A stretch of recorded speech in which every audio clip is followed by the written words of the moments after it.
अभी तक जो खनन विभाग का तो जाना जाता था रेता बजरी पत्थर खोदना यहाँ तक सीमित था। इस बार हमने एक नई पहल शुरुआत करी है कि जो हम धरती का सीना तो के साथ ही जो धरती को जो हम घाव देते हैं तो एक पेड़ लगा के उसको मरहम के रूप। इसके अलावा हमें भारत सरकार की तरफ से 100 करोड़ रुपए 2 बार में कुल 200 करोड़ रुपए प्रोत्साहन राशि भी मिली हमें। अब खनन नियमित रूप से और लगातार पूरे वर्ष चलेगा तो सबको इसमें मजदूरों को मजदूरी मिलेगी, ट्रांसपोर्टरों को ट्रांसपोर्ट वाहन उपखनिज देगा वो मिलेगा, और इसके अलावा स्थानीय लोगों को है, छोटे मोटे व्यापारी है, पेट्रोल पंप वाले हैं या किराने वाले हैं, कपड़े वाले हैं, सबको रोजगार मिलता है। उत्तराखंड खनन विभाग ने एक अनूठी पहल करते हुए पूरे उत्तराखंड को हरा भरा करने की कसम खाई है।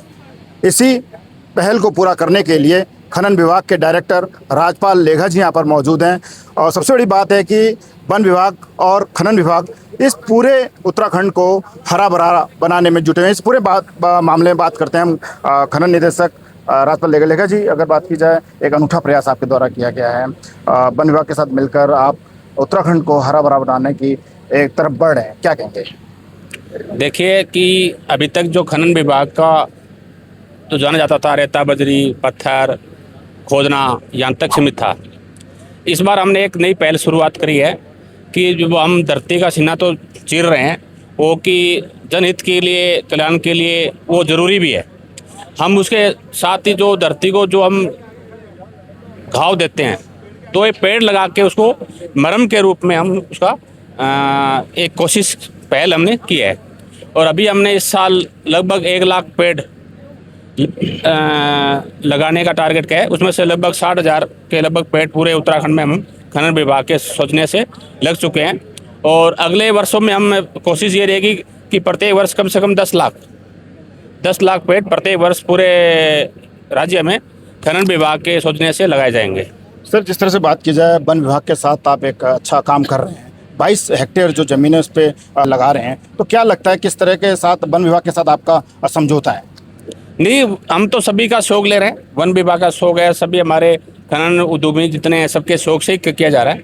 कोई खनन विभाग के अकेला कोई कुछ नहीं कर सकता, सबके सहयोग से ही कार्य किया जा रहा है। सर, बड़ी उपलब्धि 1200 करोड़ का आपने राजस्व दिलाया, इसके अलावा स्कॉच अवार्ड भी आपको मिला और केंद्र सरकार द्वारा प्रोत्साहन राशि भी आपको मिली है।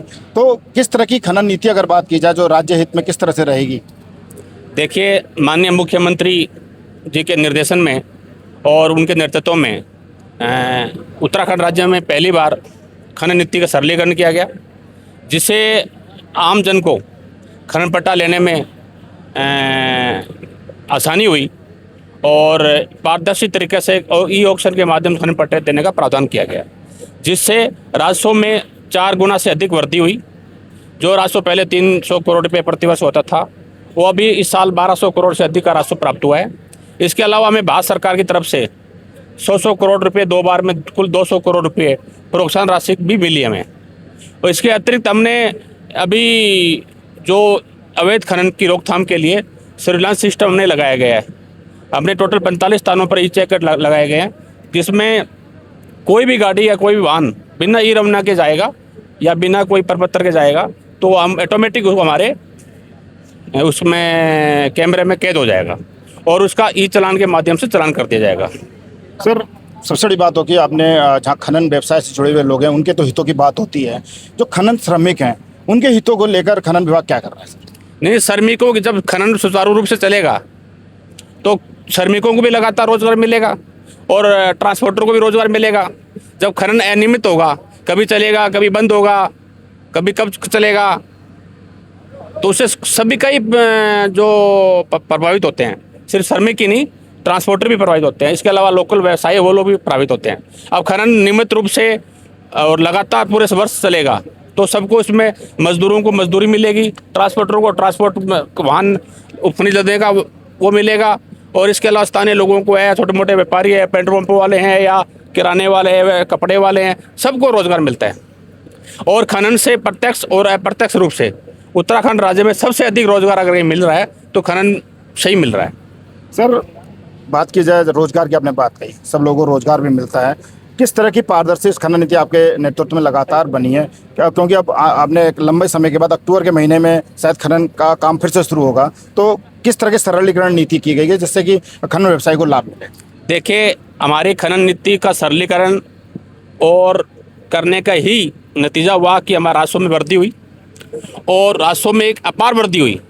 इस वृद्धि को देखते हुए हमारे सीमावर्ती राज्य है, हिमाचल है, जम्मू कश्मीर है, उत्तर प्रदेश है, वहाँ के अधिकारी लोग हमारी खनन नीति को अनुसरण करने के लिए, उनका अध्ययन करने के लिए आए और वो भी अपने अपने राज्यों में उस नीति को लागू करने की कोशिश कर रहे हैं। सर, अंतिम सवाल, लगातार सर माइनिंग जो प्राइवेट कंपनी को देने को लेकर लगातार सवाल उठते रहते हैं, तो क्या लगता है सर कि क्या माइनिंग जो प्राइवेट कंपनी है, माइनिंग कंपनी है, वो श्रमिकों के व्यवसायियों के हित में काम कर रही है क्या? देखिए, ऐसे है कि खनन को कहीं प्राइवेट नहीं दिया गया। खनन जैसे पहले चल रहा था वैसे ही अभी भी चल रहा है।